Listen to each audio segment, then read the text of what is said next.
Bon matin. Yo, c'est Mounir. Je pense que je vais low-key juste écrire au ministère de la Culture sur Twitter. Je vais dire, yo, est-ce qu'on peut set up un meeting? Allô, moi, c'est Daphné. Ouais, mais elle m'oblige à regarder un film d'une heure sur un ours. Puis là, j'étais comme vraiment frustrée. Puis j'ai dit, moi, je regarde pas ce film-là. C'est Café Snake. Bon matin. Bon matin.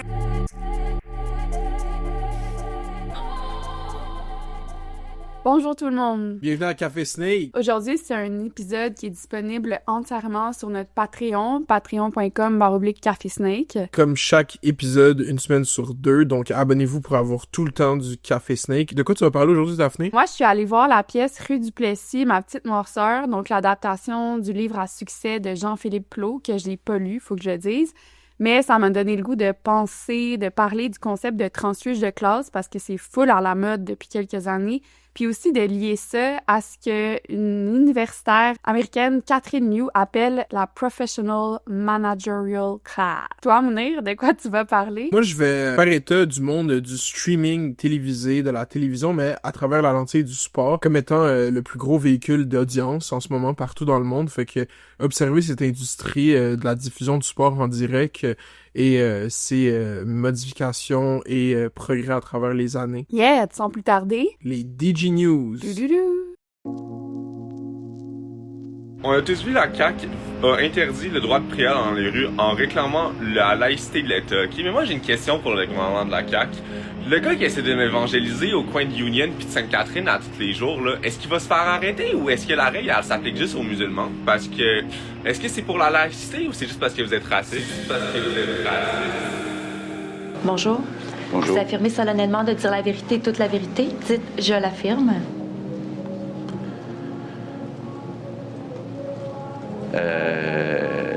Donc, Pour vous, vous avez toujours été maintenu dans l'ignorance.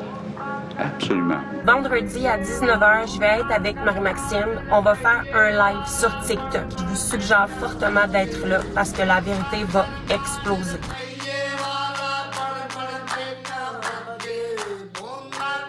Oh well, here we go again.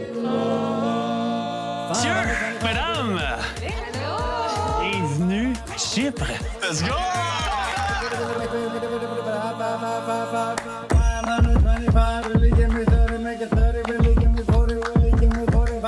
Montréal, 23h45. Le boulevard Saint-Laurent, rue préférée de jeunes étudiants endettés et trentenaires dans le déni curieux, est rempli ce soir. On monte notre crise de maman. C'est qu'ensemble on brille, on va être doré. Oh, monte tabarnak.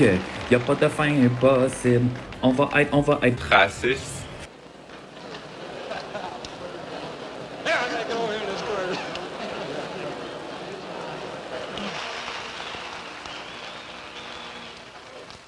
Oh well, here we go again. What are you gonna give me for him? Donc, cette semaine, j'ai eu la chance de pouvoir aller à la conférence de presse du ministre de la Culture pour le dévoilement du rapport du groupe de travail sur l'avenir audiovisuel du Québec. C'est un rapport que quand même je suis depuis longtemps, là, ou même le groupe de travail. J'ai moi-même témoigné lors des audiences publiques. Lors des audiences, c'était pas public pour ce rapport-là. Donc, moi, j'étais quand même investi. Là. Je voyais que le ministère de la Culture mandatait des gens pour planifier, voir, projeter, sauver le monde de la culture, le monde audiovisuel québécois. C'est un peu comme ça que c'est framé. On leur donnait comme mandat de réimaginer tout le système et le fonctionnement de l'industrie audiovisuelle du Québec. Fait que je trouvais ça quand même ambitieux.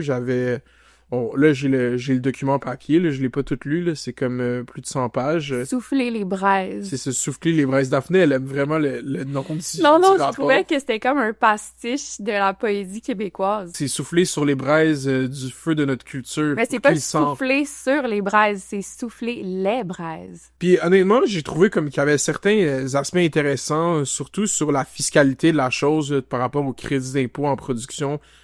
Comme c'est une grosse part du financement de notre secteur audiovisuel, comment que s'il y a moins de production, mais en fait, il y a moins de crédits d'impôt qui sont émis, donc il y a forcément moins d'argent qui est investi en audiovisuel, trouver une façon de pérenniser ce financement. Mais encore une fois, tu sais, comme je l'ai dit sûrement plein de fois dans Café Snake, puis comme je l'ai dit dans La Tour s'effondre, on commence à le voir un peu, I guess, dans les médias d'héritage, que on parle tout le temps de cet enjeu de crise des médias, d'effritement du socle commun québécois, à travers une logique genre mercantile, genre juste le financement. Il nous faut de l'argent. Il faut plus d'argent, toujours plus d'argent. Puis je suis d'accord que comme produire Empathie à je sais pas combien de millions par épisode, ça coûte de l'argent. Je suis d'accord à 100%.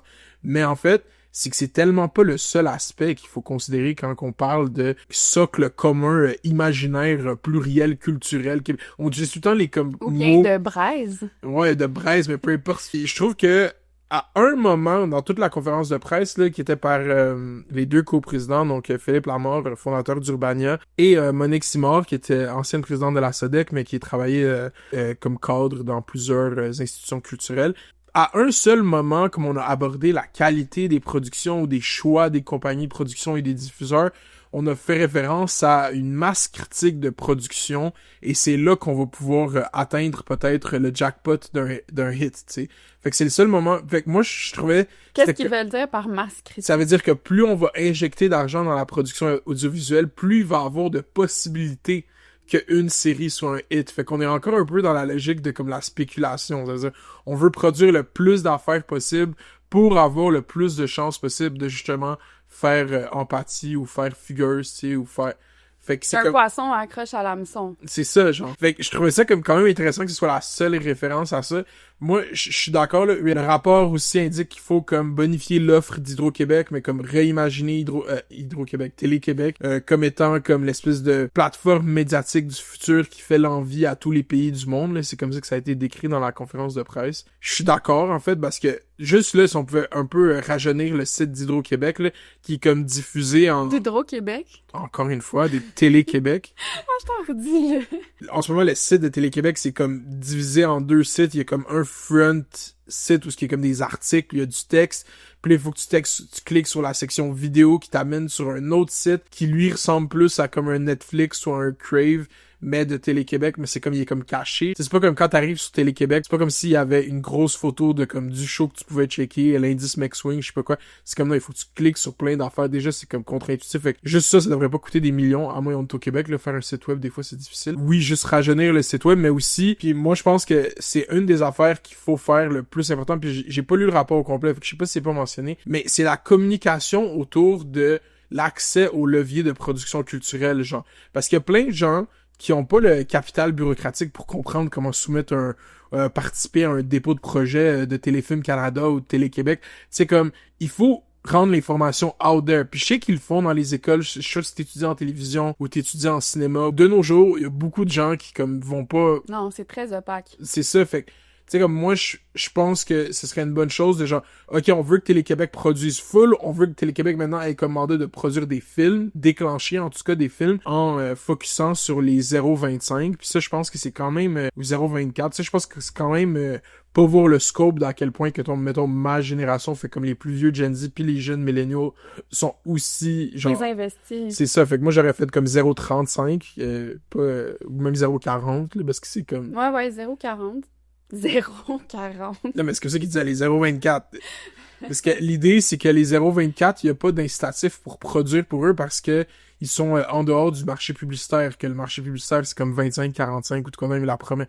Parce que tu n'as pas le droit d'advertise pour les kids, même si, genre, la famille éventuelle fait déjà, mais... Justement, on dit dans le rapport que Télé-Québec devrait plus bénéficier, en fait, de revenus publicitaires, il me semble. C'est dit, j'ai pas lu le rapport au complet, fait que si tu l'as dans le rapport... Ouais. Pour pas entrer en compétition avec les autres diffuseurs. Ben c'est ça, c'est répondre aux prières de Pierre-Carl Pellado, mais c'est que Pierre-Carl Pellado, là, moi, j'aurais envie de dire, hey, OK, il y a plus de publicité sur ici Télé. Je pense que le vrai nerf de la guerre, c'est pas que le marché publicitaire ait un joueur en moins comme Télé-Québec ou ici Télé. La vraie affaire, c'est qu'une fois que Radio-Canada s'en va de la game publicitaire, PKP, il croit vraiment que tout cet argent va revenir dans d'autres diffuseurs à TVA, justement, ou à LCN. Non, l'argent va juste partir puis elle va aller sur Internet. Le vrai nerf de la guerre, c'est de rendre tellement de valeur dans des productions web québécoises ou des productions télé sur le web québécoises, de convaincre de base les sociétés d'État qui investissent vraiment en publicité, de ne pas investir à travers Google Ads ou Meta, genre d'investir dans le contenu au lieu d'investir sur la plateforme. C'est là le vrai nerf de la guerre, c'est comme on veut que les publicités soient en intégration par les créateurs, les producteurs du contenu, pas qu'une pre-roll de YouTube joue, est-ce que YouTube prend 45% des profits puis charge fucking moins cher puis va avoir moins d'engagement qu'une intégration, par exemple, dans une vidéo YouTube de Gurki, genre. Tu sais, c'est ça. Fait que moi, si tu regardes 1 heure de télévision au Québec, puis j'ai pas fait l'exercice, mais on pourrait faire l'exercice quantitatif, quel est le pourcentage des publicités diffusées qui appartiennent à des sociétés d'État? Puis là, on parle de genre Éducalcool, la SAC, la SAQ, peu importe, Hydro-Québec, justement, comme toutes les sociétés d'État qu'on a au Québec diffusent beaucoup de publicité, le gouvernement du Canada, le gouvernement du Québec. Ça occupe un très gros pourcentage de l'offre publicitaire de ces diffuseurs-là. On doit reproduire ce modèle-là dans la production sur le web ou en tout cas la diffusion sur le web. Fait que si Télé-Québec est diffusé sur le web, si Radio-Canada est diffusé sur le web, ben il faut qu'il y ait des intégrations avec ces sociétés d'État au lieu de faire jouer une publicité. Moi, je me rappelle, à un moment donné, genre, mes vidéos YouTube, tu sais, YouTube, c'est tellement un marché niché, genre, il y a pas assez de contenu pour le nombre de gens qui achètent des pubs sur YouTube, genre, c'est pour ça que le CPM sur YouTube, donc le coût par mail, genre, l'argent que tu peux faire sur YouTube au Québec. OK, donc moi, je voulais revenir sur la pièce de théâtre Rue du Plessis, Ma petite noirceur, qui est une adaptation d'un livre qui avait vraiment eu beaucoup de succès de Jean-Philippe Plot, qui est aussi un animateur à Radio-Canada, qui s'est d'ailleurs fait poursuivre, entre autres, par quelques membres de sa famille là, par rapport à des informations qui sont contenues dans ce livre-là. Moi, il faut juste que je dise d'emblée... Merci, donc c'était la fin de l'extrait gratuit. Si vous voulez écouter l'épisode en entier, ça va être sur Patreon, patreon.com/cafésnake. On vous rappelle qu'un épisode sur 2 est disponible entièrement, uniquement sur le Patreon. Donc abonnez-vous, ou sinon à la semaine prochaine, mais abonnez-vous surtout. Bye! Bye!